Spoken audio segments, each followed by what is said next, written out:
સૌરાષ્ટ્ર ગુજરાતભરના મારા પ્રિય ચાહકો, આત્મીયજનો, સગા સંબંધીઓ અને ખેડૂતથી માંડીને તમામ નાગરિકોને બે હાથ જોડીને વિનંતી કરીને એક મેસેજ આપવા આ વિડીયો મેં ઉતાર્યો છે કે જ્યારથી ગઈકાલથી મને હેડલાઇન દૈનિકમાંથી ફરજ મુક્ત કરવામાં આવ્યો ત્યારથી હજારો કિસાન ભાઈઓના, ખેડૂત મિત્રોના, નાગરિકોના, સમર્થકો, સપોર્ટર્સના, તમામ પાર્ટી, તમામ વર્ગ, તમામ ધર્મ, તમામ કોમમાંથી ફોન આવી રહ્યા છે. અને આપની જાણ ખાતર હું એક ફોનનો જવાબ આપું, 20-25 ફોન મિસ કોલ થાય. અને સ્વાભાવિક જ મેં ગઈકાલથી અત્યાર સુધી 1100 ફોન મારા મિસ કોલ થયા છે અને કેટલાકને હું જવાબ આપી શક્યો, કેટલાકને નથી આપી શક્યો.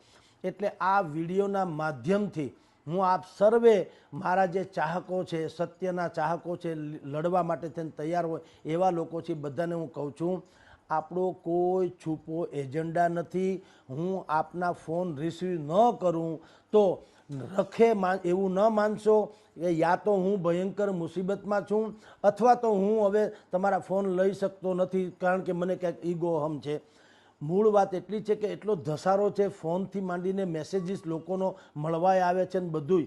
તો હું અતિ વ્યસ્ત હોવાને કારણે સરકારથી માંડીને જે કોઈ જેને માનવું હોય તે માને, લોકો એમ માને તમે વ્યસ્ત નથી, અસ્તવ્યસ્ત છો. તો એ જેને જે માનવું હોય, પણ અતિ વ્યસ્તતાને કારણે હું આપના ફોન રિસીવ ન કરી શકું તો પણ મને ક્ષમ્ય ગણજો. અત્યારે જે મારી સામેની તથાકથિત કાર્યવાહી શરૂ થઈ છે અને હવે ભવિષ્યમાં જે થાય તે અઠવાડિયું થોડુંક થાળે પડવા દો. ત્યાં સુધી મને મેસેજ કરજો, કમસે કમ અનુકૂળતા હશે તો હું મેસેજ વાંચી લઈશ, અનુકૂળતા હશે તો મેસેજ વાંચી લઈશ. પરંતુ હું આપના મેસેજનો પણ ધારો કે જવાબ ન આપી શકું તો ક્યારેય એવું ન માનશો કે હવે અમે કંઈક ઊંચામાં આવી ગયા. હું અત્યંત વ્યસ્ત છું કારણ કે એકલવીર જેવી વાતો છે, મારે બાકીની બધી વ્યવસ્થા કરવાની હોય તો એ કરીશું. જે કાંઈ મને સંપૂર્ણપણે ન્યાયતંત્ર ઉપર બિલકુલ ભરોસો છે. મારી કોઈ સામે શિકાયત નથી. સરકાર સામે આપણી બગાવત કે લડત ક્યાં છે? આપણી લડત શું છે? તમારા બધા ભાઈઓ જે તમે ખેડૂતો, કિસાનો, નાગરિકો, એની જે સમસ્યા છે એ સમસ્યાને તંત્ર સુધી પહોંચાડવાની એક કવાયત છે. હવે એ કવાયતની રેસીપી જે છે, જેમ કે મારી ભાષા, એ એને ગમે કે ન ગમે એનો વિષય છે. પણ મારે તો વાત છે, મારો ધર્મ બજાવવાનો છે પત્રકાર તરીકે, જે હું અત્યારે બજાવી રહ્યો છું. હવે સરકાર જે સ્ટેપ લે તે અને જે ઘટના ઘટે કે એ તમને વાયા મીડિયા ખબર તો પડી જ જવાની છે. હું કદાચિત તમને રૂબરૂ કાંઈ કહી શકું કે ન કહી શકું તો પણ આપ સુધી મેસેજ પહોંચી જશે. આપ સર્વેને મારી વિનંતી કે જે કાંઈ નિર્ણય અઠવાડિયા પછી ન કહું છું અથવા તો ત્યાં સુધીમાં ધારો કે ધરપકડ થાય, જેલમાં નાખે યા ફલાણું કરે, કુછ બી થાય તો આપ સર્વે સ્વતંત્ર છુઓ.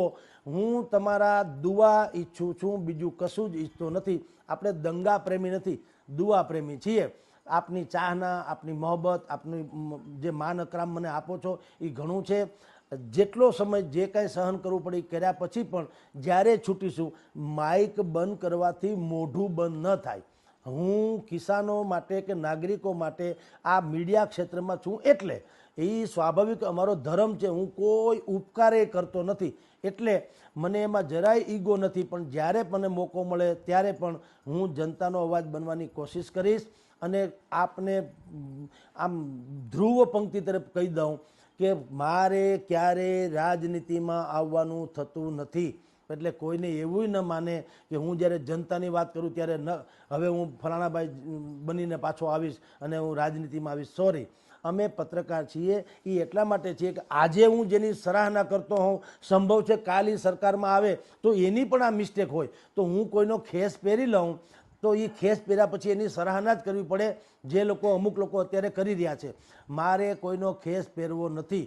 હું ઓઢું તો કાળી કામળી જેવું કે જેમાં દાગ ન લાગે. એટલે મારે જે પત્રકાર તરીકેનું મારી જે ફરજ છે એ બજાવ કરીશ. આપ સર્વે ભાઈઓનો આભાર. હું ફોન રિસીવ કદાચિત નહીં કરી શકું તો બિલકુલ અંદરો અંદર તમે એકબીજા મિત્રો, સંગઠનો જે કાંઈ હોય તે એ અંદરો અંદર કોઓર્ડિનેશન કરી, સંકલન કરીને જે નિર્ણય તમારે લેવો એ લેજો, જો કોઈ અજુગતું બને તો. બાકી ઈશ્વર કૃપાથી છે, તમામ સંતો મહંતોના આશીર્વચન છે. હું તો એટલું કહું છું, પરમાત્માનું નામ લેજો, દુઆ આપજો એટલે આપણે આમાંથી પાર ઉતરી જઈએ. નમસ્કાર.